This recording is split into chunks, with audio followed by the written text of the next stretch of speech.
Thank you for joining us at the ever-improving No Soundbites Allowed podcast. My name is Michael Vasquez. We thank you for joining us in this adventure of describing the politics that go on in our nation on a personal and local level as often as possible, giving you, the audience, more than just 30 seconds to understand what's going on in our nation. We look forward to joining you as we go. Just sit back, enjoy the ride. Please remember, if you like the episodes, like it, share it, let other people know, and if you can, please donate, even if it's $2, even if it's $5, because it all makes a difference.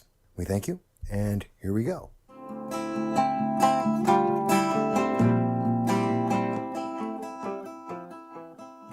Hello, everybody. How is everybody?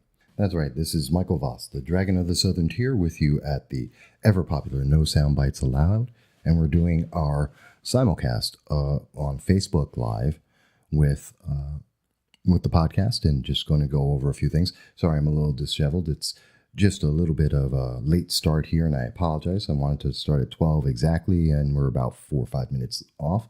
Hello, Tina. Tina's with us, Tina DeBella. And we're going to have a very interesting program today. We're going to be talking about a lot of things. And if I look a little tired, it's just because, wow, I've been doing a lot of work. And I see Joseph Anthony and Cody Miller are here with me, and I thank you guys for joining in.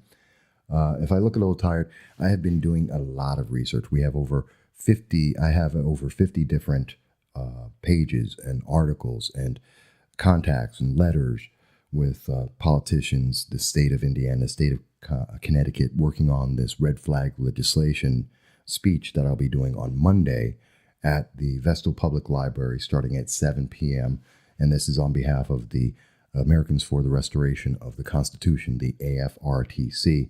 They've invited me to speak on this, and I'm really having, I can tell you right now, based on the volume of information I have, the different sources that I've gone to, attorneys and politicians in the states that are involved, I believe this will be the most comprehensive conversation about red flag legislation and its impact and its consequences anywhere in the nation. And in fact, I have so much information, I have to actually condense it. So it's going to be pretty interesting to have all that. But that's one of the things that I wanted to talk about, and I'm very happy about that. And I'm looking forward to having that conversation with everyone. And it's a free event. Please come on down to the Vestal Public Library and listen in. I'll be taking questions and answers afterwards. And hopefully I'll be able to answer everyone's question on this very important issue, because it deals with due process. It has to do with children. It has to do with the way the law is legislated and how it's going to affect everyone in the nation. And this may become a national issue very shortly. So we're ahead of the curve on this. So we definitely want to talk about that. But that's only one of the things that I wanted to talk about today and to share with you. Now, obviously, there's been a lot of things that have gone on this week. There was President Trump, who arrived in Utica, and I want to talk a bit about that. There's both the Cuomos. There's Chris Cuomo and also Andrew Cuomo and their actions. And boy, I definitely want to talk about that a bit as well. I had an interview with Heather Micha, and that was a great interview yesterday. And so there's a little bit of that I would love to talk about. And I apologize, folks. I just forgot that I have my notifications on and the ringtones. So bear with me as I'm trying to reset that so that you're not going to have that being an annoyance. And hopefully that'll take care of that. So hopefully that's not too bad. And sorry if that looked a little weird as I'm playing with my phone here doing the Facebook Live, and it looked a little weird, but I'm trying to make sure that you're not going to hear buzzing in your ear as I'm talking. And I see that Karen Dogs is... My eyes are gone. Here, time to put on the glasses. Oh, Cara Dugo. Sorry. That's what happens when I don't have my glasses on. Yes, I am that old. I need reading glasses. And Cody's here with us as well, Cody Miller. So always happy to see you guys.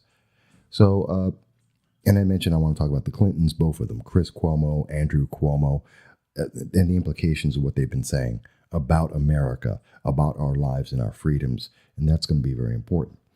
But one of the most important things that I do want to address is you are the reason why I am here. You are the reason why I am having this conversation, because you make the difference. That's why I do this every week. And it's important to be able to make sure that I'm conveying for you the issues that matter to you. So if you have a question about something, if there is an issue, any subject that I can answer, please ask away. Just ask away. And if I can answer it, I will. I'll try and make sure I get you as much information as possible on each and every subject that may be of interest to you. So there is no bad question.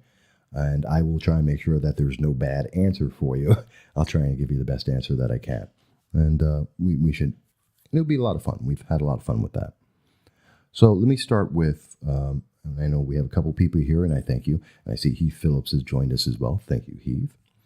So I want to start off with my experience in being in Utica, in particular Griffiths International Airport, and then afterwards in the city of Utica on Monday.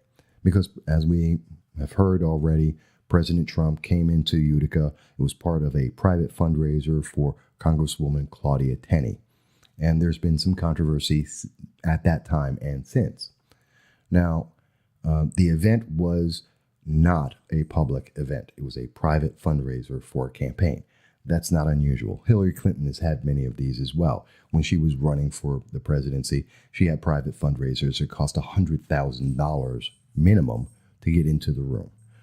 We've seen similar amounts for other sitting presidents and other candidates for president to have $50,000, $100,000 to sit down per plate.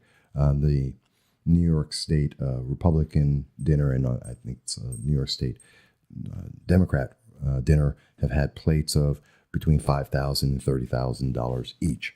This is not a new thing, but I know there was a lot of controversy for people saying, oh my God, it's so expensive at $1,000 to be able to, at a minimum, to be able to be at the event, at this private fundraiser with the president. No, it's really not a lot of money. The fact that we are economically depressed is the reason why it was so cheap. But on average, from the research I've been able to see, it normally costs somewhere between $50,000 to $100,000 to sit down with a president and be able to have dinner with them in that same kind of scenario. It starts at about $50,000 to $100,000 on average. So we got a great discount on that.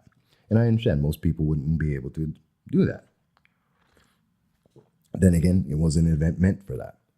You know, President Trump has had his rallies, like the one in Wilkes-Barre, where 15,000, 9,000, tens of thousands of people show up. I know in Wilkes-Barre, I think it was 9,000 people were in the event. Another 5,000 people were roughly outside the event and couldn't get in.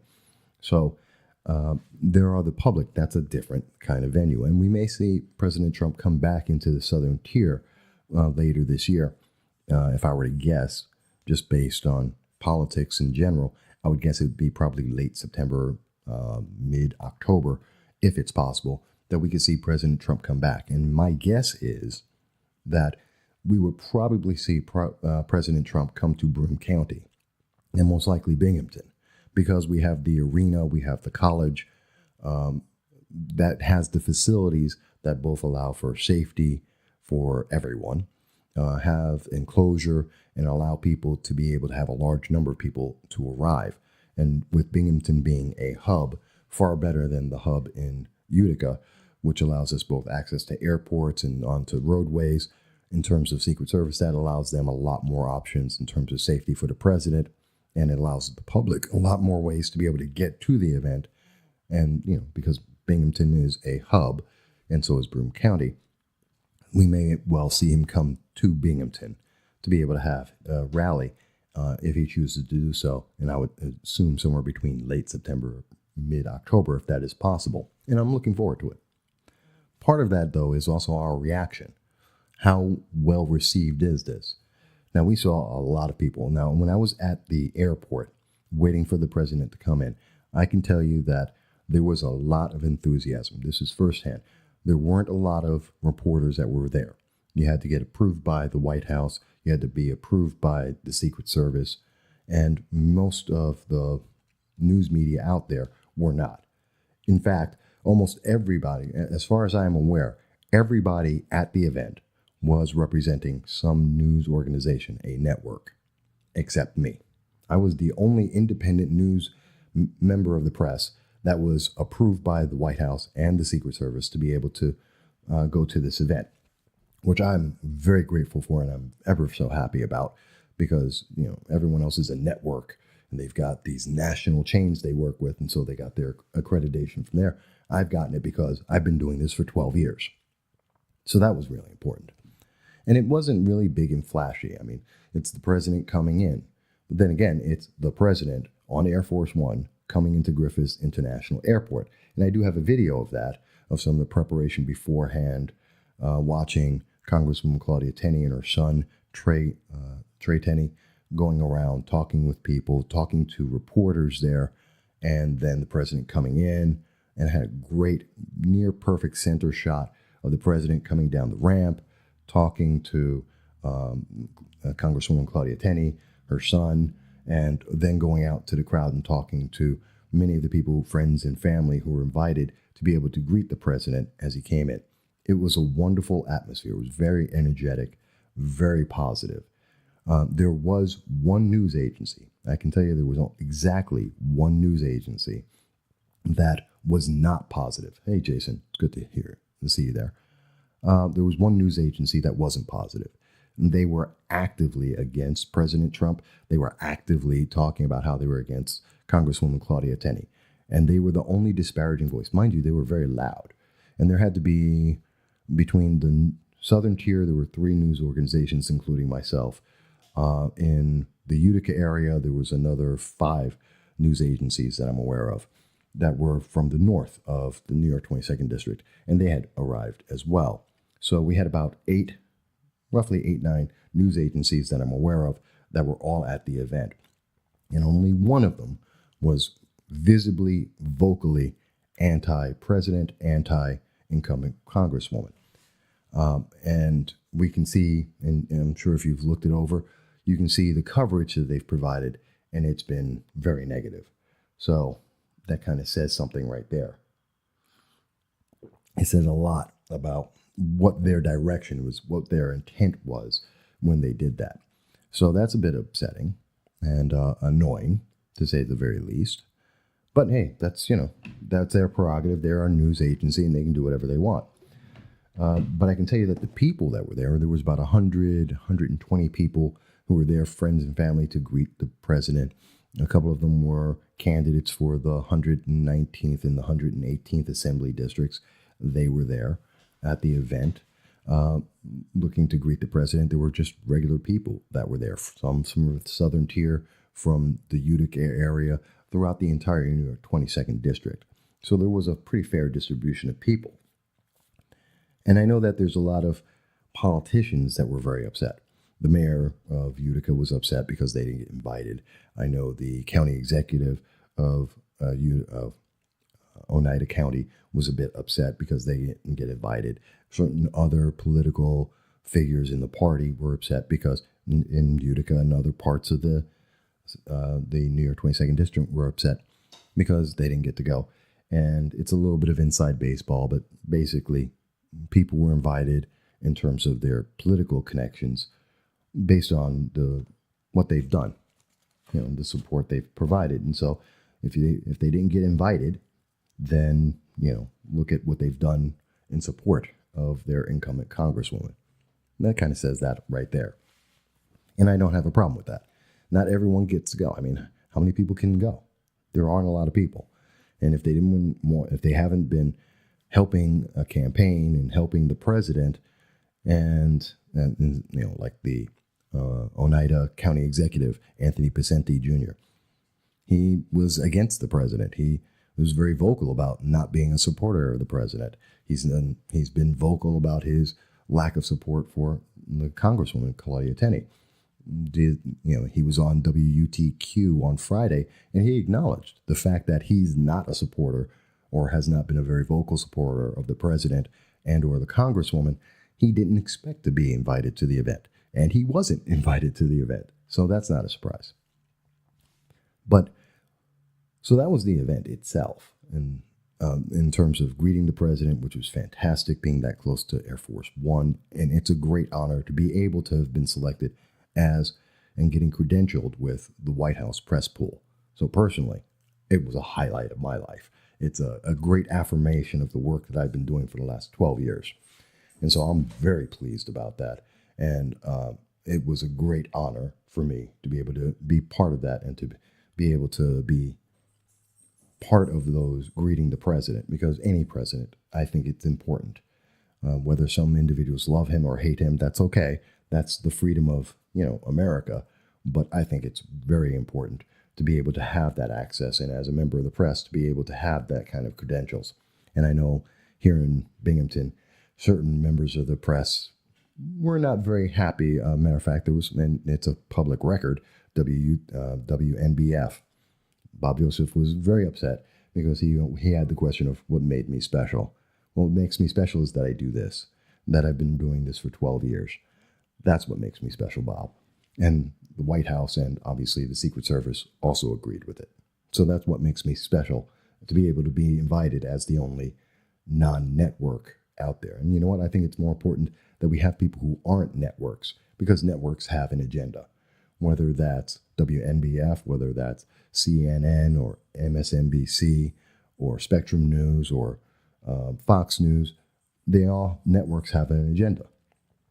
And it's nice to have someone who's independent of all that, who can actually talk. That's my thought.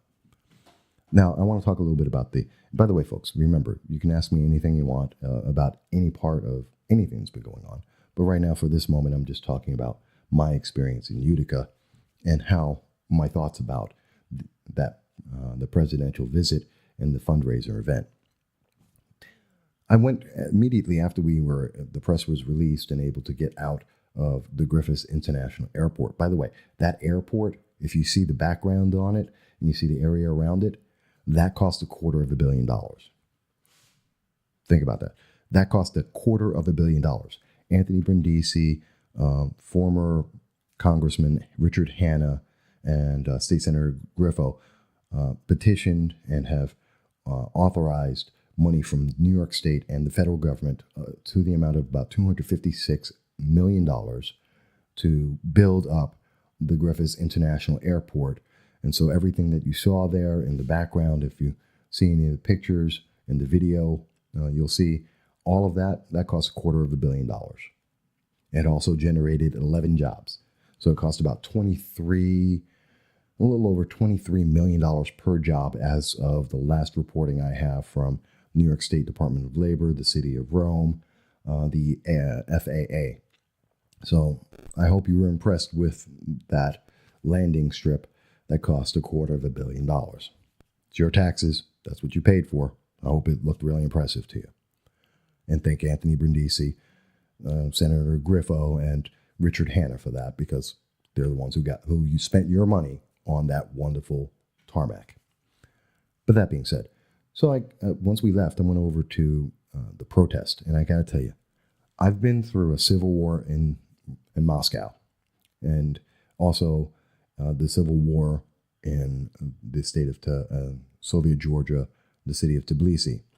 And it's an incredible experience to have that kind of chaos going on around you. It's terrifying, very, very terrifying when you see that happen. And when I was in the city of Utica and I came upon the protesters and the supporters, that environment, that feeling reminded me instantly of the kind of division that I saw when I was in Moscow and when I was in Soviet Georgia, Gruzia, as they call it. It was incredible. Now, the supporters, I have to tell you, and I have video of this, and I haven't had a chance to edit it because I've been working on my speech, but you could see the supporters. They're closest to the hotel where the president was speaking at, and they were generally pretty quiet. They were pretty calm. They were, standing around. It wasn't organized. It was a last-minute event for them to come together, but there was a large crowd of them, a couple hundred people, and they were basically just there supporting. And occasionally they would chant, but they were mostly relatively quiet, just standing there and showing their support. They didn't have signs. They didn't make up signs. They just came out to support the president and Congresswoman Claudia Tenney. On the opposite side of the street, though, is I have to give it to them. The protesters, the anti-Trump protesters, the pro-Anthony Brindisi protesters were out, and they had, I have to say, somewhere around 1,500, maybe 2,000 people. And I know from both the news agencies in Utica that I was speaking with, as well as some of the local residents in Utica, had told us that these people were bussed in. They had buses and buses bringing in these people from outside the New York 22nd District and brought them in just to have this big show of a protest. And they were on display all the way. I mean, they had offensive signs. They were screaming at the top of their lungs. There was profanities being shouted out all over the place, vulgarities being out. And most importantly, the protesters were trying to incite a fight. They were trying to get some supporter to hit them. They were trying, I mean, that's the impression it came across as. They were trying everything they could do to create a fight so that the news media that were around there, myself and others included, so that they can capture that on the news and say, oh my God, look how terrible the Trump supporters are. Except the Trump supporters weren't going across the street to the anti-Trump protesters, the pro-Brindisi supporters. They weren't going across the street to them. But the pro-Brindisi supporters were coming across the street and antagonizing the supporters. Now, mind you, the Utica police and the Secret Service did a fantastic job of trying to keep this very calm and keeping the two sides apart and allowing them to be able to make their comments, to speak and, make the noise that the protesters wanted to make, but yet keep them apart so that no incident would be created. But over and over again, while I was there witnessing this, I saw repeatedly that people from the anti-Trump, pro-Brindisi mob would come across the street and get in the faces of the supporters. And they would come across and they'd be screaming at them, insulting America, insulting the congresswoman, and verbally attacking individuals who were standing on the supporter side and not trying to move forward, and antagonizing them and coming up within arm's reach of them. And I'm like, what are you trying to do? And then I figured it out. It's like, oh, they're trying to cause a fight so that they can get videotape and say, oh, look how these Trump people are violent. Except they weren't. And it was literally the only attempt at violence was coming from the protester side. And I have video of this, and you'll see it. And it is very interesting because I don't think a lot of the news media addressed this, that there was all the vitriol was on the anti-Trump pro-Brindisi side, and those people were trying to infect or affect the supporters and trying to create an incident for the news, trying to incite violence so that they could try and then claim the moral high ground. It's really sad. And so it gave this entire feel because of that. It gave this feel like this was a battleground. Because I've seen lots of protests before, and I don't necessarily feel like, there's a threat of physical violence or that there's a threat of something happening. No, but in this case, I absolutely felt that. And I can tell you, I was intimidated enough, and yes, I'll say it, I was intimidated when I have to face 2,000 people and I'm trying to record. I wanted to get some of the support, the anti-Trump protesters and some of the pro-Brindisi supporters. I wanted to interview them. So did a lot of the news media. And guess what? No one was going over. We were avoiding trying to actually confront them and ask them anything because you were afraid that they were going to commit acts of violence. I know one or two camera crews who had teams of one or two or three, two or three people. One of them, I noticed, one of the news organizations had like 3 guys. They went over as a group because, they were afraid to go there individually and ask someone a question on the record. I was just by myself, and I was not going to go into that group. As well as known as I am as a conservative Republican, I was not going to enter a crowd of 2,000 people who hate, and these are by their words and their signs, they hate anyone who didn't agree with their thoughts. That you had to hate President Trump, you had to hate Claudia Tenney, you have to hate conservatism or Republican ideals. You must. be a far left Democrat for them to have accepted you. And I was not going to, as someone who doesn't believe in any of that, I was not going to go into that crowd of 2,000 people and by myself with a camera and try and ask them a question because, oh my God, who knows what would have happened. And I wasn't going to be the cause of the inciting of a riot because they gave me that threat. They made me feel like I was back in the Civil War in Soviet Georgia. They made me feel like I was at the coup attempt in Moscow in 91. Yeah, they made me feel like that. And I haven't had that kind of a feeling. God, I was at the riots in California and Los Angeles, and I didn't feel like that during the Rodney King riots. I was there. I didn't feel that much in danger as I did in Utica. That's just my personal experience on that. Having been through all of those events, Utica felt more like imminent danger to me than at almost any moment in those other experiences. So that's pretty bad. So, and I hope and I wish more of the news media caught that aspect. And I tried to share that with people at WMBF and when on the news radio down here in the Southern Tier when I came back on Tuesday, and instead I got attacked. I spent out of 10 minutes on the air trying to explain when I called in to talk about the experience I had, that firsthand experience. I instead spent 8 minutes talking about my history and why I was qualified to be able to go out and be the news media at the event. I tell you, that says something about where WNBF is going with their coverage when I have to explain, and I've been on WNBF pretty much once a month on air, featured or speaking, semi-featured, doing 10, 20 minutes at a time, at least 2-3 times a month for the last 5 years.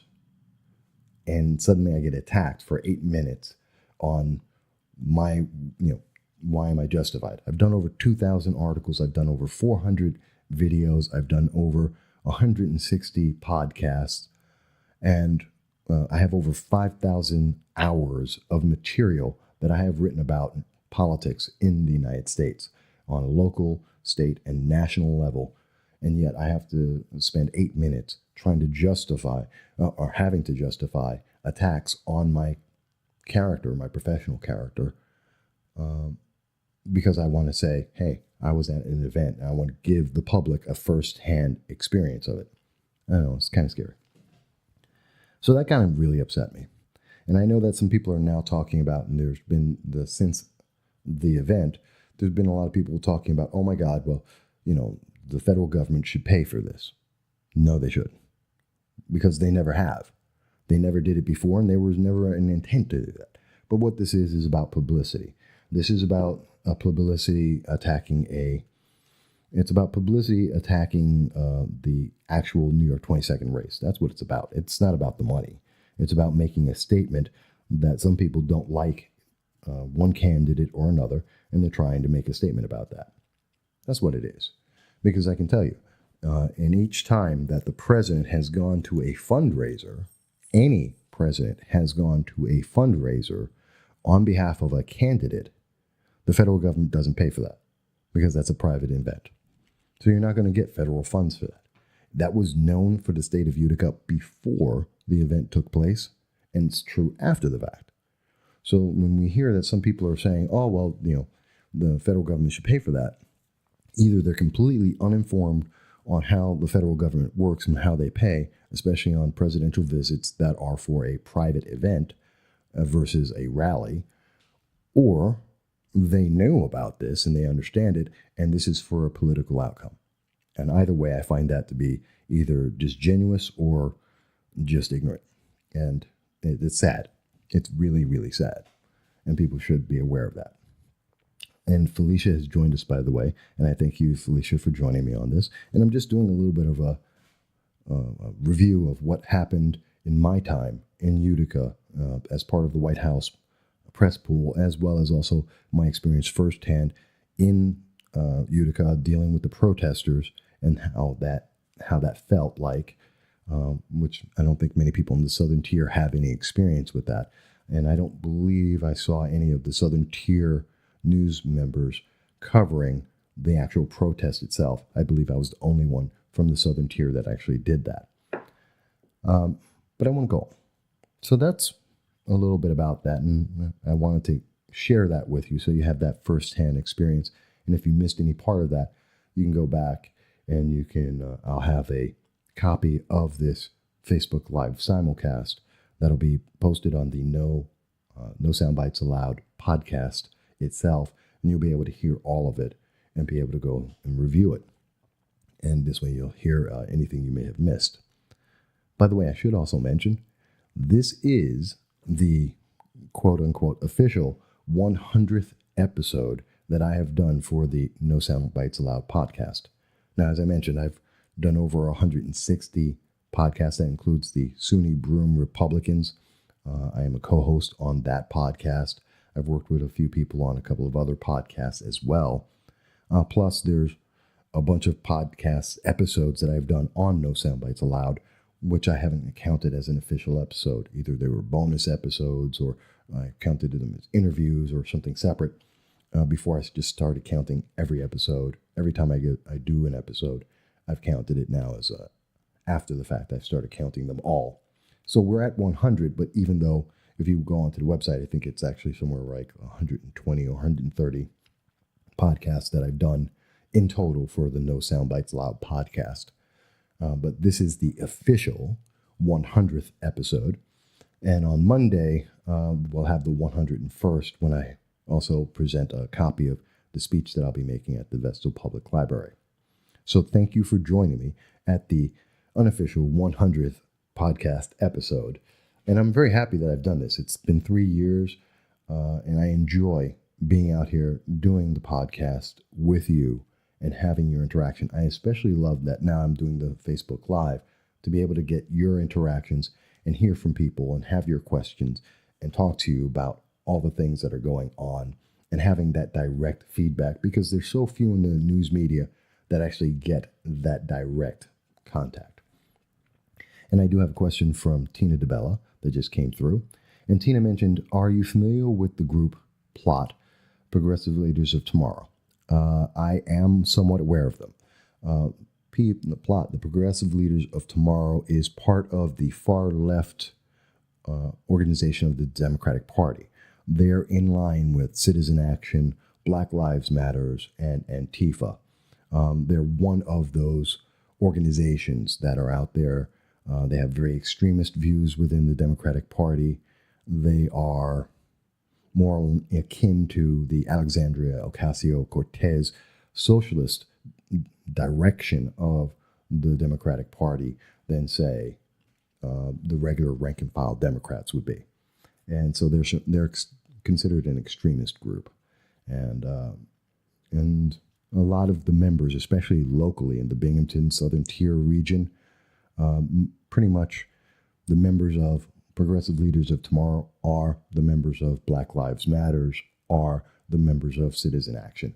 They're basically what you see very often, and this is true of all parties, but especially in the far left organizations, you'll see that the leadership are pretty much the same people in every different organization. They just have a bunch of names because it makes it sound like they're a much bigger organization, that there's a bigger attention to what they're doing than in fact actually exist. It's the same couple dozen people, just in lots of different groups with different names. So it sounds great for the news reporting it because they mention like four groups were in attendance when in fact it's the same 12 people. So that's what it is. And they may or may not, and also the Southern Tier, Binghamton region, Progressive Leaders of Tomorrow, or PLOT, may or may not be members of Antifa, as well as the members of Black Lives Matter. So that's not confirmed.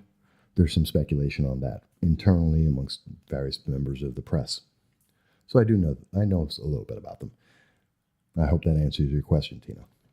And thank you for asking a question. And I do see Anne-Marie Diorio has joined us as well. And I know that the PLOT had some kind of event yesterday, but I was doing a podcast at the time, so I wasn't able to go to it, where the Progressive Leaders of Tomorrow taking the same attitude and direction of citizen action, of Matt Ryan, of Black Lives Matters, and they were protesting the police, which I disagree with completely because their claims are unfounded.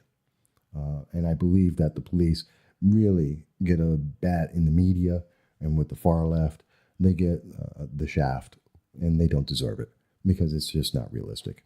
And if Black Lives Matters, progressive leaders of tomorrow, citizen action, Matt Ryan, who's running for the Broome County Sheriff, if they were such activists and if they were so in favor of trying to help people, they'd be working on the black on black crime rate that has been the single most devastating thing happening to the black community and the most detrimental thing happening to the black community. They'd be working on trying to get rid of drugs, illegal drugs, and saving people's lives.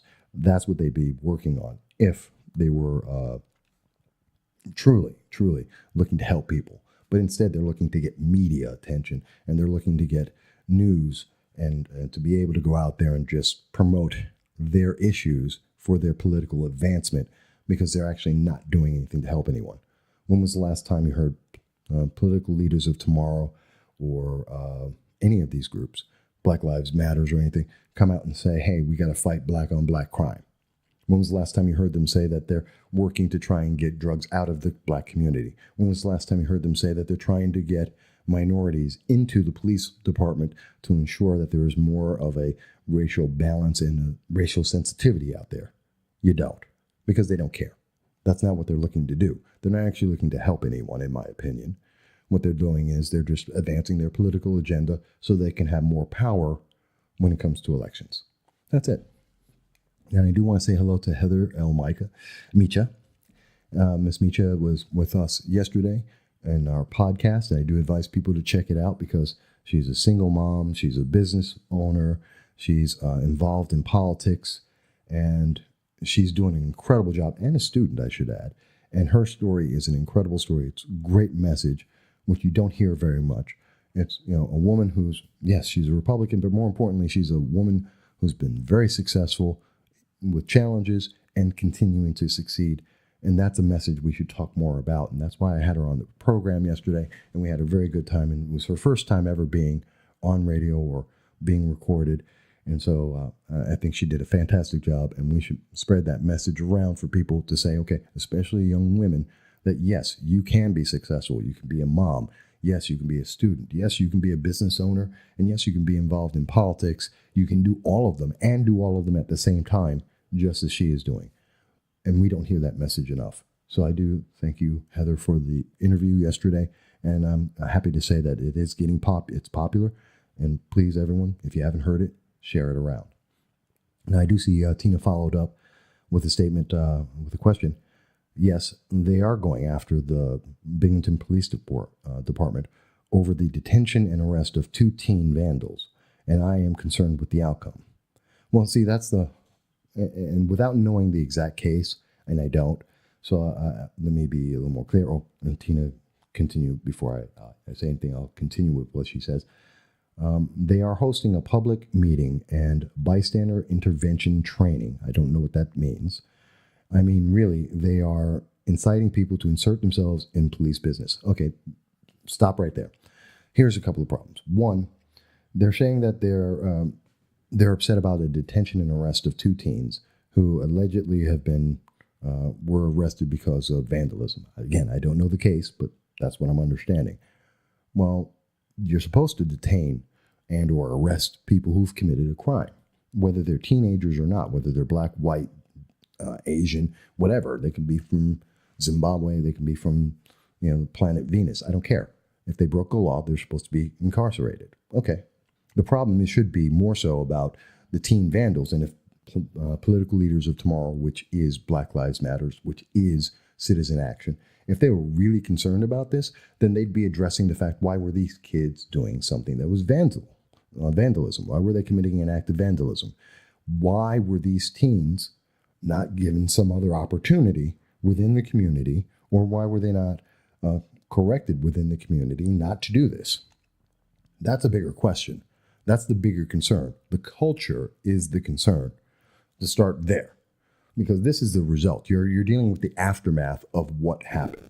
So rather than dealing with the aftermath, oh, and we got some little feedback here. I don't know why. They're dealing with the aftermath of the situation. They're dealing with the fact that, this has been some kind of act of violence. Oops. And I don't know why. I hope you don't hear this. I'm getting feedback in my headset, so I don't know where it's coming from. But they're dealing with the aftermath of the event. What caused them to be doing vandalism, allegedly, and what caused them to get arrested? Well, that's the problem. That's the thing that needs to be addressed. And it has nothing to do with the police doing their job. It has a lot to do with that. Now, there also, if political leaders of tomorrow, which is Citizen Action, which is Black Lives Matters, and may or may not be part of Antifa, if they're telling people that they should be involved in a police doing their job with bystander intervention training, guess what? Bystander intervention means you are committing a crime. You are aiding and abetting a criminal, potentially, and you are interfering with a police investigation. Those are crimes. So what they are saying is that by doing a bystander intervention, you are committing a crime. I hope that they are making that very clear. I hope political leaders of tomorrow and Citizen Action is being very clear what they're talking about, because by the name itself, that means you're going to commit a crime and interfere with the police doing their legal job. And that's a problem. That is a problem. Now, and also, let's also make sure we understand, just because you walk into a situation, you see the police doing something and you don't know what it is, doesn't mean they did something wrong. Just because police are detaining or stopping or investigating a black person, a Hispanic person, a white person, doesn't mean that that person is guilty. It doesn't mean that the police are not doing their job properly. Again, this is the assumption by political leaders of tomorrow from the far left, Ocasio-Cortez and the other socialists out there, saying that, well, police are evil. Well, you're working on an assumption that the police are evil as a beginning, and I tell you that that's not the case. I take the other position. The police are doing their job properly, and by interfering with the police doing their job properly, you're creating a problem. And again, I'll say it again. Let's look at this. The problem really is start at the beginning. It's not that the police are detaining someone. It's not that police have arrested someone for committing a crime. The problem is what caused that person to do a situation that caused the police to be involved. If you didn't have, and I live in one of the worst sections of Binghamton, as people tell me, and by the crime rates themselves, where there's lots of drugs, there's lots of other problems going on. I see kids walking in the middle of the street getting into fights. I've seen drug dealers who are arrested, but I've seen them out there using their homes as a place to sell drugs. And guess what? If you weren't doing that, the police wouldn't be trying to arrest you. Let's deal with the culture itself. If there is an act of vandalism going on, the problem isn't the vandalism. It's what caused that kid to decide they're going to be a vandal. Let's address the reason why they're doing the vandalism. That's where the problem is. It's not with the vandalism. It's what caused that. And I don't care if you want to be a bystander. If you want to really be able to help, if political leaders of tomorrow, if Citizen Action, if Black Lives Matters, if Antifa really cared and wanted to do something besides just get votes in an election, then they would be addressing what is causing the problem in the culture that says it's okay to drop out of school. It's okay to be a mom, a single mom, which is not in itself, it's bad, but a teen mom and getting pregnant, and dropping out of school and not advancing yourself and not getting an education and taking drugs to excess especially, and to sell drugs to children and to get into gangs and have fights and violence. There's your problems. Those are your problems in the culture. Let's address that. Start there. Because I guarantee you, if you can address that, if you can stop kids from going into gangs, if you can stop kids from dropping out of school, if you can keep families together, married and together, and raising kids together, then I guarantee you, if you can take care of that, then you're going to have a lot less crime, a lot less kids going out there killing themselves and killing others, whether it's with drugs or gang violence or anything else. So if they really wanted to be sincere and help anyone, they'd be dealing with the first problem, is what is causing these kids to get to this end point where police are involved. And if you do that, you're going to be fine. And I'm not sure who it is. Someone sent me a message, said, private message, that I'm so funny. I don't know why. I think it's pretty serious, and I think I'm pretty straightforward, but I'm not quite sure.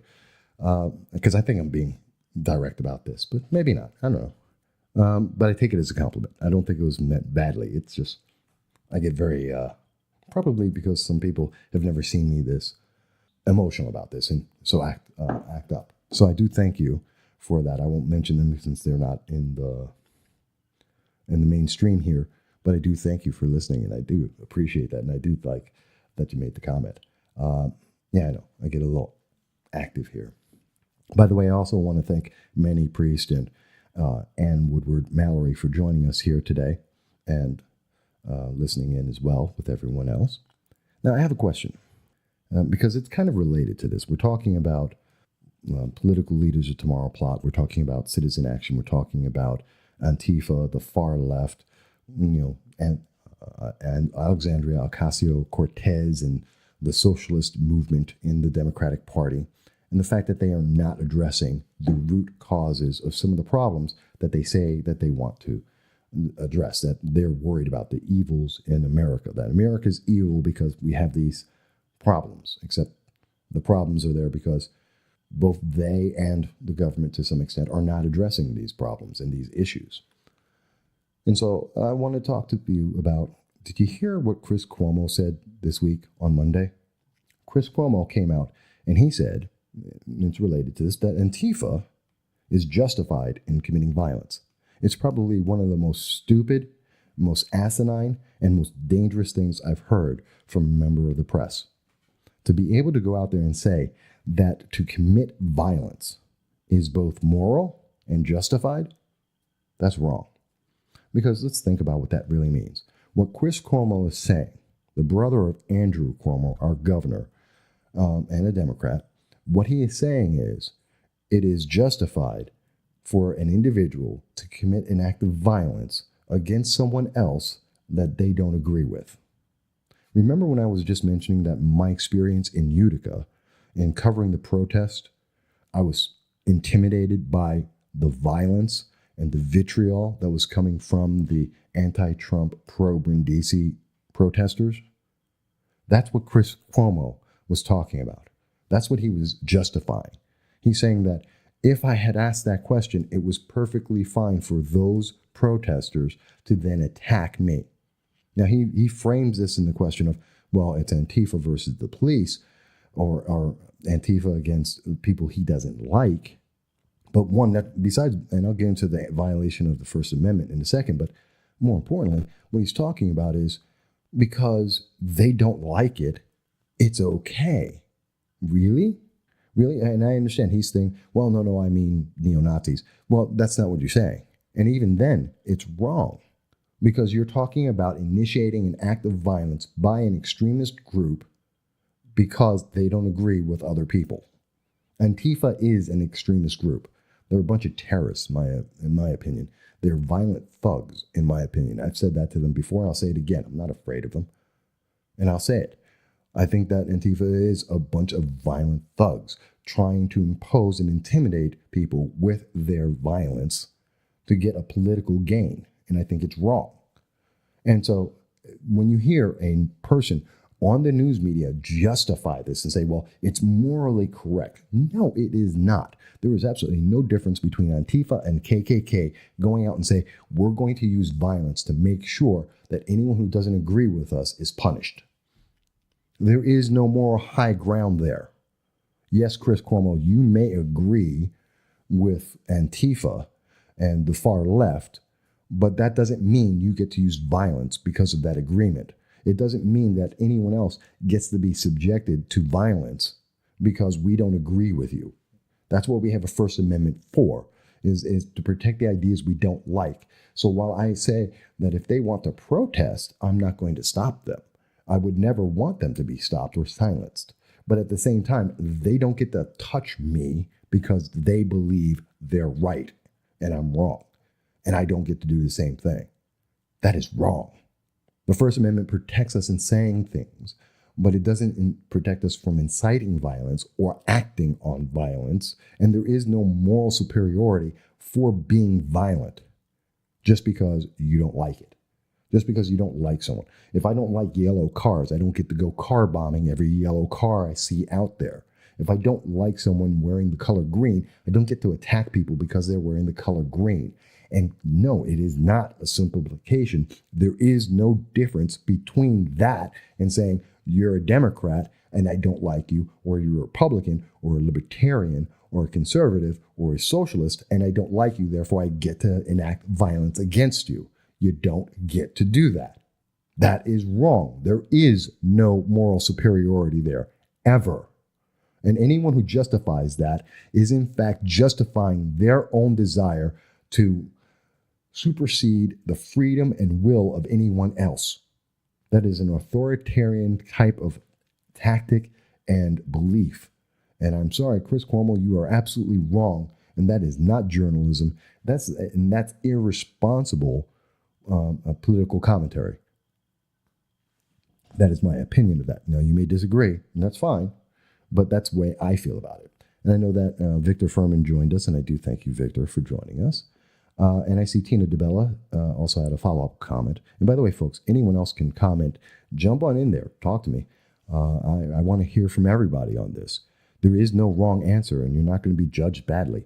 And you can tell me I'm wrong. Maybe you agree with political leaders of tomorrow. Maybe you agree with Chris Cuomo. I don't know. Maybe you think the protesters were correct. I don't know. Tell me. Maybe I'm missing a critical element here. I don't think I am. I think I have a pretty good hold on it. But if I'm missing something, tell me. I mean, how else am I going to know? But I see that Tina goes on to say, it is promoting criminal activity and violence because you don't agree with someone. How have we fallen so low as a society and so many think it's okay? Well, it's because it's on TV. You know, there's an old saying, before the internet came about, there was an old saying that said that it must be true because it's on TV. And even before that, there was an old saying that it must be true, it's in the newspaper. Well, it must be true because it's on the internet. Well, no, it's not. Just because Chris Cuomo is a syndicated newsman or political commentator on a national network doesn't mean that he's right.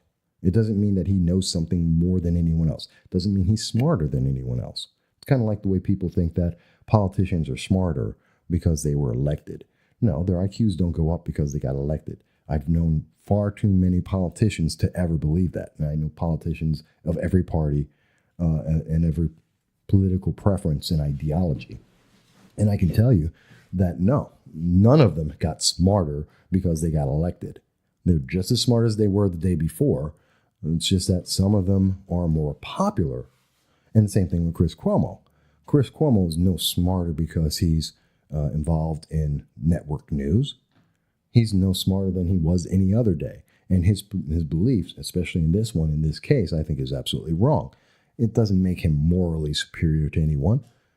I'm not, because I mean, going by that judgment, well, I'm on the internet all the time. Been on there for 12 years. I have videos and I've been on news programs of all sorts, whether it's TV news or on the radio. I've done all of that. And I've been doing that for a decade. And does that make me smarter than anyone? I mean, it's the same logic. It's the exact same logic. Well, because you're a political figure or you're a member of the press, well, you're smarter. Well, guess what? I deal with nothing but political figures on a regular basis. I'm involved in politics and I'm a member of the press. Does that make me smarter suddenly? If the people who disagree with me, do they get shut out and their voice be eliminated because, well, I'm a member of the press? No, absolutely. It doesn't mean I'm anything other than an American with an idea and a viewpoint. And I'm also a member of the press, making sure that we can exchange these ideas so that you have more information to make a more informed thought. Chris Cuomo is no smarter or better, and he has no better judgment of morality than anyone else. And I have to believe that based on his statement that he believes violence is okay for the ideas he likes, then he's even less of a moral authority and even more wrong than most people. Not everyone would agree with that, but I do. And I think that, while the political leaders of tomorrow plot, or Citizen Action and Black Lives Matters and Antifa and former Mayor Matt Ryan may all think that these are wonderful things, they are absolutely, I believe, absolutely wrong. And I've seen the outcome of what happens when we go with their mentality versus others. And that's called Venezuela. That's called Vietnam. And that's called North Korea. That's called the Soviet Union. It's called communism. It's called socialism. It's called the abject destruction of society and the imposition of a totalitarian rule over people. That's how I feel that comes about. And Vic Furman says, and this is a little bit long, so bear with me. Vic Furman says, the new definition of racism. People are racist when judging others by race, religion, and ethnicity. Also, racism is defined by those who want to be something they're not and ashamed of who they are or think they've become. That's a very interesting definition of racism. Okay. Vic, I can tell you that my definition of racism is someone who is biased against another human being based on the color of their skin. That's a racism. That's it. It's very simple. And it's not defined by power. It's not defined by who's talking to whom or when they're talking to them or what subject they're talking to them about or where the conversation's taking place. None of that matters. So a white person can be racist, a black person can be racist, an Asian person can be racist, a Hispanic can be racist, and that's it, period. If you're a human being, you can be racist, period. It's that simple. It is just that simple. And to try and redefine it is not what you're doing. If you're making it more complicated than what I've just said, that if you are a human being, you could be racist if you discriminate on people based on their race. Period. If it is more difficult than that, if someone is explaining it any other way, they are trying to find a justification for the racism that they have. They're trying to find a way to make it sound good, to be morally superior, and to justify that they are in fact racist themselves. Because there is no such thing. Racism is not defined by power. It is defined by a disagreement, a inability to accept other individuals on a basis of skin color, of race. That's it. And so that means that you could be anything.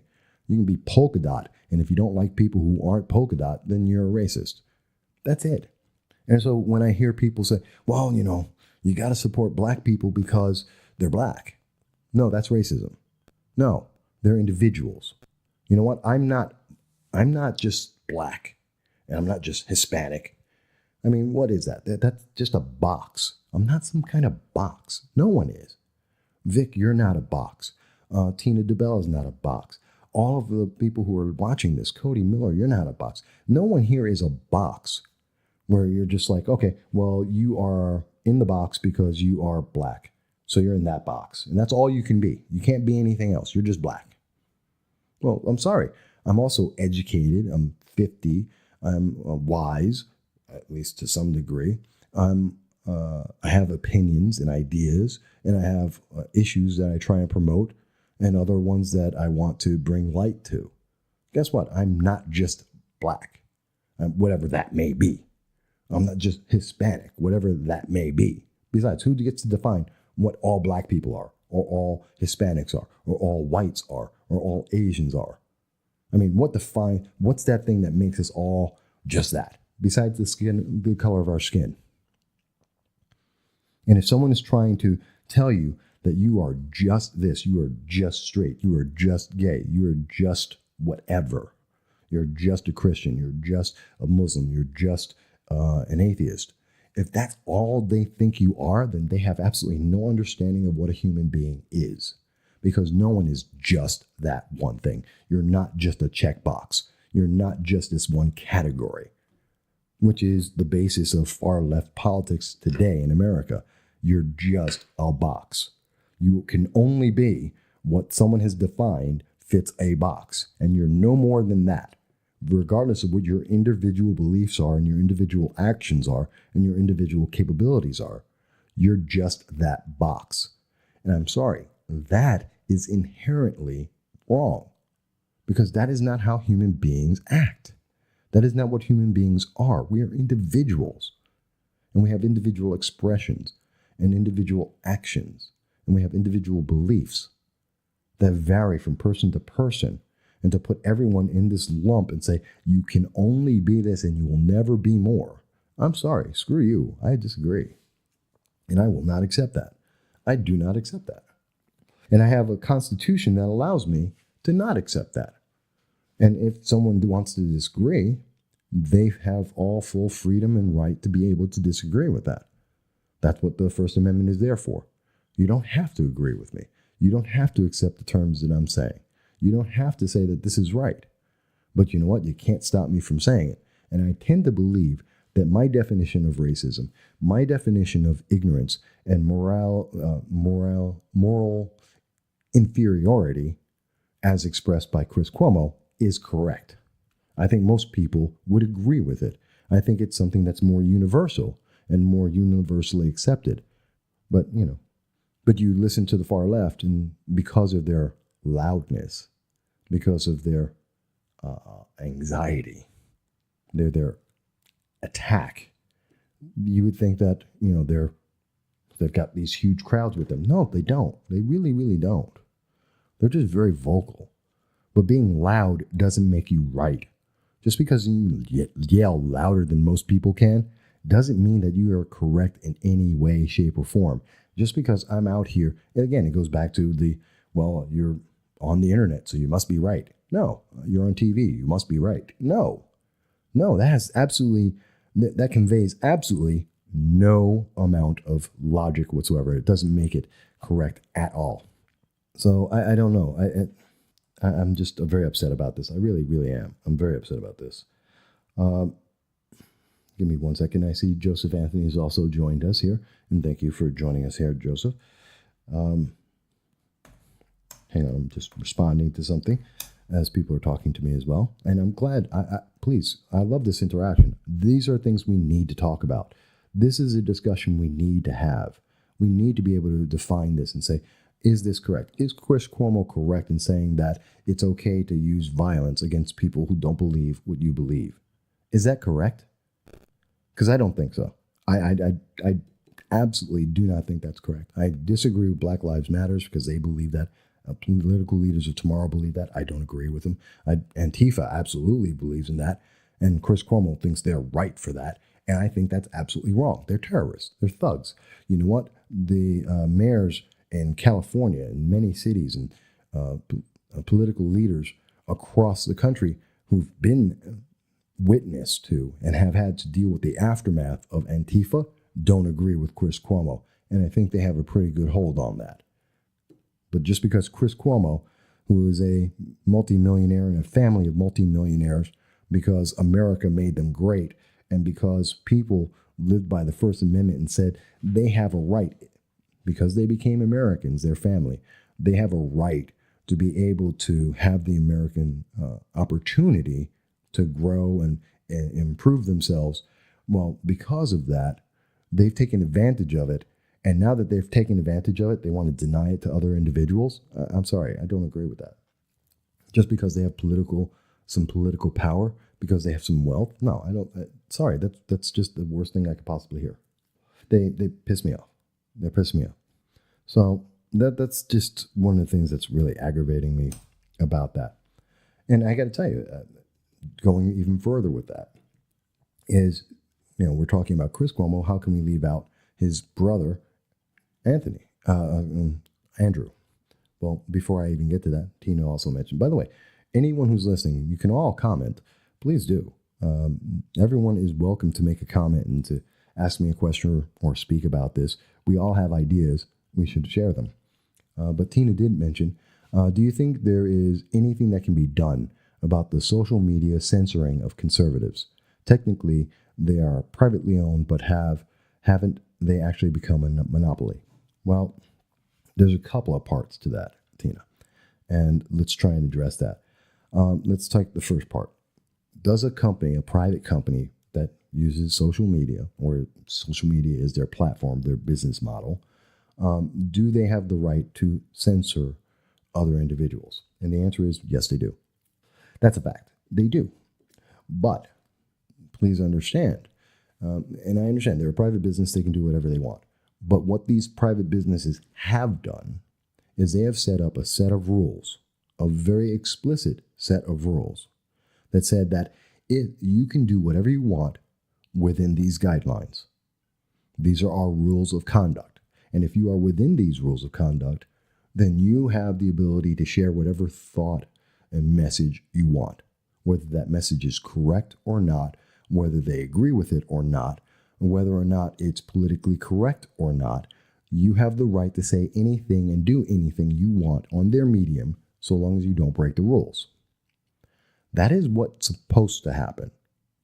It's kind of like looking at, if you ever read the Soviet Union's Constitution, it's one of the most free documents you've ever read in your life. The function is entirely different. It has nothing to do with that. It's about oppression and denial of freedom. But the words sound great. If you look at in social media, if you're looking at, in particular with Facebook, but you can also see this with Twitter, you can see this with YouTube. If you look at what their terms of consent are, and their terms of usage, then you would think that conservatives, libertarians, Republicans would be able to share their ideas as much as liberals. The function, though, is that is not true. You know, when you see Facebook censoring the Constitution, someone has directly quoted the Constitution, and Facebook says, oh my God, we have to censor that. You are an idiot. And I'm talking about Facebook. Facebook is an idiot when they do that. And that they are violating their own terms, because there's no reason not to allow someone to verbatim copy and post the Constitution. A legal document, a founding legal document of our nation that should be taught and used to be taught to all students and now is not, which is sad. But if someone is sharing that information, it doesn't violate a single thing in the codes of conduct of Facebook. Why in the world would they censor it? By them censoring it, they're violating their own terms. And even though they're a private company, because they have established these are the guidelines, the roadmap of how we will conduct this business, then they're just making it up as they go. And that's where they're wrong. Because even though they're a private business, they created a set of rules, and they have to abide by those rules just like everyone else. And when they don't, well, then the only thing you're getting is anarchy. They can do anything they want any given day. Well, I'm sorry, that's not how a business works. Not when that business relies on consumers, and it is built upon a service to consumers. The consumers get to decide how they want to use that product. And if you've given them conditions to be able to use it, and they're living and doing things according to those guidelines, then you are wrong to censor someone for doing what you've asked them to do. So to answer that part of the question, can they do it? Yes, they can. Are they doing what they said? No, they're not. And are they wrong for censoring people for abiding by the guidelines that have been given to them? No, they're not. They're not right for doing that. And are they a monopoly? Now, the question is, are they a monopoly? Yes and no. That's a little bit trickier because Facebook is not a monopoly, just like MySpace was not a monopoly, just like AOL prior to that was not a monopoly. They are highly popular. They are prevalent in the social mindset, but given an advance of technology or someone with a very good marketing program, the barrier to entry into the field is very high. Yeah, because we've built a lot around it. Then again, it was very high for MySpace. MySpace dominated for almost a decade, and there was no one taking them on until someone created Facebook. and then that took over. Well, guess what? Someone's going to figure out something better than Facebook, and I hope they do it sooner than later, and that will then supplant Facebook, and Facebook will become as popular and as useful as MySpace is, or as much as AOL is, which is now considered irrelevant, because either through an advance of technology or through a better concept and a better marketing and better equality of usage, there is going to be something else that takes its place. But until that comes around, they are dominating the market. So it's not a monopoly because you can enter the market. You can compete with them. And, AOL still exists. MySpace still exists. There are other alternatives, like in terms of YouTube, there's Vivo and some other organizations out there that have alternatives to that. Are they popular? Not nearly as much as the ones that everyone names, but they exist. Will they someday supplant these new guys? Maybe, or there will be something new that'll do it. So you can't say they're a monopoly, but you can say that they are overwhelmingly dominant and have a very high barrier to entry to compete against them. So I hope that answers a bit of your question about that, Tina, and how I see it, and based on what they've put out there, where the contradiction comes from. Because technically they can censor people, but they've put out a guideline, a set of rules that say they can only censor someone, or that they will only censor someone for violating those rules. And so this way, everyone has a fair playing field because you know exactly what you can and can't do because they've laid it out. And instead, they've thrown that away and said, well, we don't care about that. We're going to go and just censor anyone we don't agree with. And again, it brings me back to the Chris Cuomo thing. There is no morality in saying that you can violate some people's rights because you agree with a different political idea, that you can somehow impose and force people to abide by and think the way you want them to just because you don't like the alternative. That's wrong. It's just wrong. I don't care who does it or in what medium they're doing it or how they're doing it. It's still wrong. And all it does is make people not speak out. And I've been a victim of this. I can tell you that Facebook, they've censored some of my posts. They've given some of the pages that I have extreme difficulty in being able to spread the word because they deny me the ability to do that. They've asked me to verify the business, which is publicly listed business, and they deny that. They deny my existence. They deny me the ability to spread and to let people know about these podcasts. I can't advertise because they don't accept the evidence that has been provided by the state to them to say who my business is and what I do. I tell you what, that's not, now you've gone further. If you said, well, we don't know who you are. Okay, I gave you the documentation, legal documentation saying, hey, this is who this business is. And I'm abiding by the guidelines of your business. Let me use the business. And their answer is no. Well, now you're in censorship. And that's wrong. You're not censoring me because I broke the rules. You're censoring me because you don't like what I'm doing. That's a problem. That is a problem. And so, man, that's very wrong. And I'm very upset about that. And if you're wondering what I'm doing, folks, it's just clearing up my screen here as I'm talking with you. Sorry, it looked a little weird, I'm sure. So I did want to share that thought because I think it's very important. And it's a bit crazy. And it's a good question, Tina. I thank you for that. Because it is a really good question. And a lot of people don't know. And they count on it. Chris Cuomo, Facebook, they're counting on people not speaking out. They're counting on the fact that they can do this and people are going to be intimidated because, well, they must be right because they're on the news. They must be right because they have so much money. They must be right because they're famous. No, none of that is true. That is never true. That is never a justification. It never makes it right. That's like saying that because I'm popular, because I'm known. As an example, myself, I'm better known. I'm a public figure. Okay, I'm a member of the press. I'm a public figure. I'm a public political commentator. And does that mean that I am absolutely right in everything I've ever said or everything that I believe? Absolutely not. I will tell you right now. I guarantee you, I am wrong on some of the things that I think, or some degree of what I have thought and what I speak about. And the only way we can know that for sure is to be able to have enough people talk about it, discuss it, to be able to find out where the weaknesses lie in my thoughts and my scenarios that I lay out, or my analysis of laws and political ideology. I'm not perfect.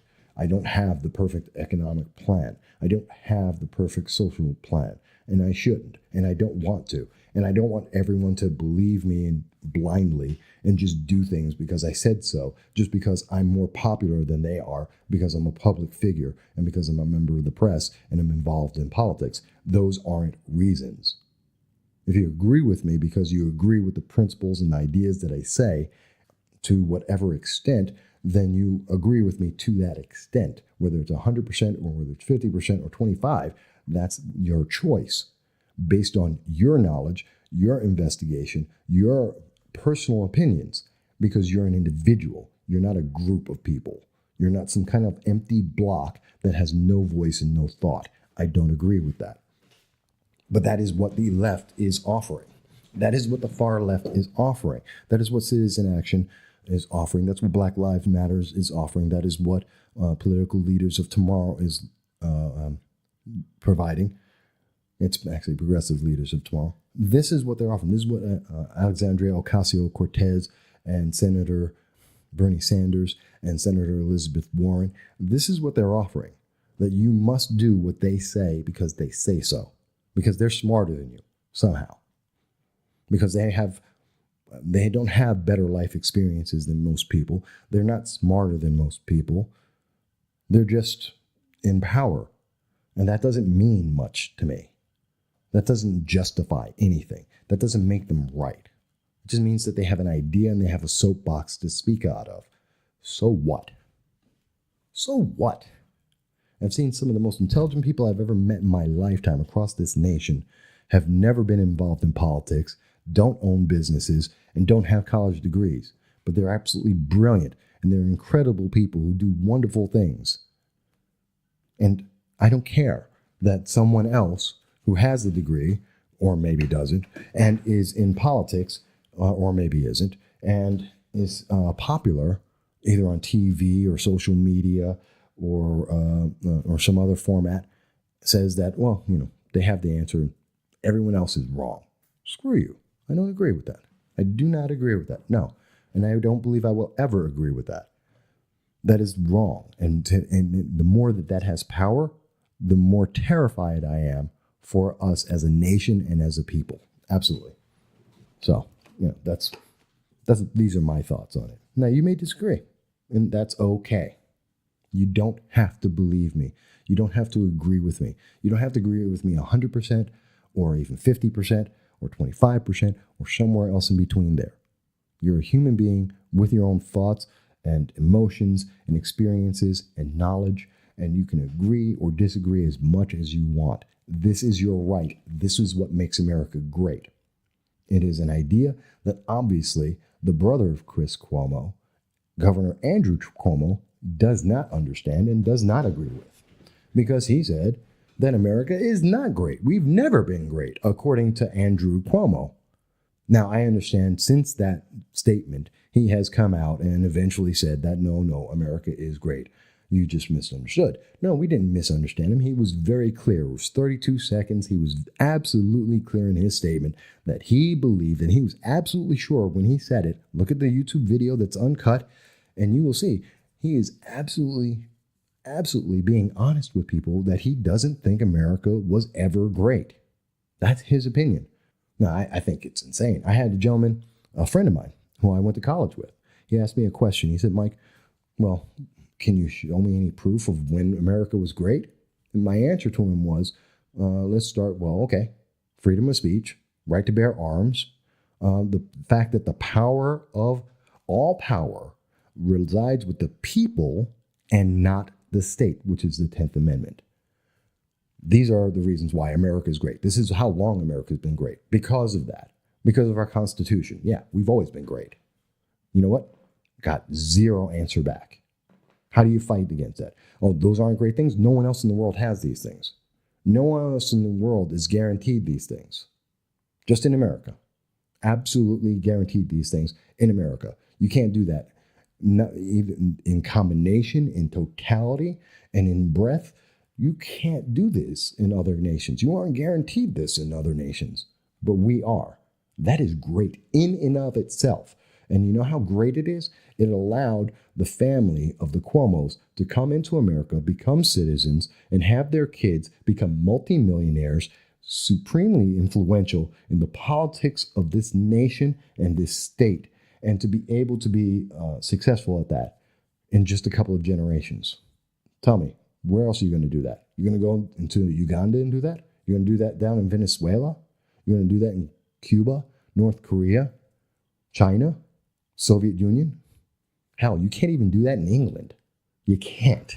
You can't even do it in England as well and as easily as you can do it here. You can't do it in Canada as well and as easily as you can do it here. With a fulfillment and a fullness of freedom that you can do it here, you can't do it even in Canada. Name a nation where you're able to do all of these things, and that's just three of the core principles of our nation. I haven't really gotten into any of them, like the pursuit of happiness, that clause. But let's just say, just going off those three, name me another state, another existing nation that allows you to have those three elements as much, as broadly, and as completely as we do here in America, anywhere else in the world, at any point in time in the world. And the answer is you can't, because it doesn't exist. It does not exist. And if I'm wrong, please, I look forward to, if someone is a history buff and they know of another nation in the history of the world that was able to do those three things, as I just mentioned, the freedom of speech, absolute freedom of speech, the ability to have the right to bear arms unhindered by the government, and the ability to, that the power of the government resides with the people, and all other powers not enumerated and limiting the government reside with the people. Name me another nation, another empire, any kind of governmental, whether it's a city, state, or beyond, that had these elements all at the same time. Please name another one, because my knowledge says that there is none. But I'd love to hear if there is. I would love to, but I don't know of it. So when I hear Andrew Cuomo tell me that America is not great, I have to tell you, you have no idea what you're talking about. Why is he governor? I have to question. The fact that he is now governor, he must have been lying to us for I don't know how long. When he's held this idea that appears to be something, a long-held thought in his mind, that he's now just letting us know. Oh my God, no, he doesn't deserve to be president, and he doesn't deserve to be governor if that is what he believes, in my opinion. You may disagree. You may think that makes him a wonderful person. That's your choice. And there goes, again, the greatness of America, that you can think that he's right, and you can just go with it and say, hey, he's a great guy, and I think that's the perfect answer. Well, then that's how great America is. You can have that opinion. You can have him elected, if you want, with those ideals, saying that America is not great. That is your choice. That proves how great America is. It's irrefutable. That is my opinion. Tina goes on to say, do you think there is anything that can be done about the social media? I did read that already. I'm sorry. I was just on a little bit of a rant there. But that's how I am. And I think it's an important issue to have a rant about. I think this is very important. And I see a trend here in the family of the Cuomos, where one is willing to justify violence against those who do not believe what he believes. And another one who thinks that America is not great and never has been great. Well, okay, if you don't think America is great, and you don't think America has ever been great, and you're willing to commit violence against others because you think you're right, what are these people up to? What's going to happen if they continue to have power, and if their power grows, or they're able to become executive, the president of the United States? Can you imagine what someone with that kind of mindset would do? That is truly tyranny. That is truly authoritarian and totalitarian rule. That is terrifying. And as much as people want to say, well, Trump this, Trump that, Trump has never made such statements. He has never believed such statements. And we have no proof of him ever believing these things. But I can tell you that Andrew Cuomo does. He's done it. We've heard him say it. Trump has never said something that crazy. Trump has never said anything as crazy as what Chris Cuomo has said. And we have tape of it. It's not even a question. It's not like my interpretation. This is what he said. So, and people want to go, but Trump is evil. Those are evil statements, at least in my opinion. And I can tell you, if they're not evil in your opinion, you can't tell me they're not unsettling. And they are dangerous ideas. And Trump has never said anything like that. Why are people freaking out right now about President Trump? I don't know. When we have two important leaders, one a member of the press nationally, another the governor of New York State currently, and hopefully not for much longer, are out here telling us about how they want to destroy and remold and remake the nation against the will of the people, taking away the freedom and rights of individuals. I can't imagine another more terrifying and terrible idea than that. I really, really can't. Now, we've got about 3.5 minutes left. Wow, this has been going by fast. It's a great episode, and I do thank everyone for joining in. I'm having a great time with this. And I don't know, maybe everyone agrees, maybe you don't. Please comment away.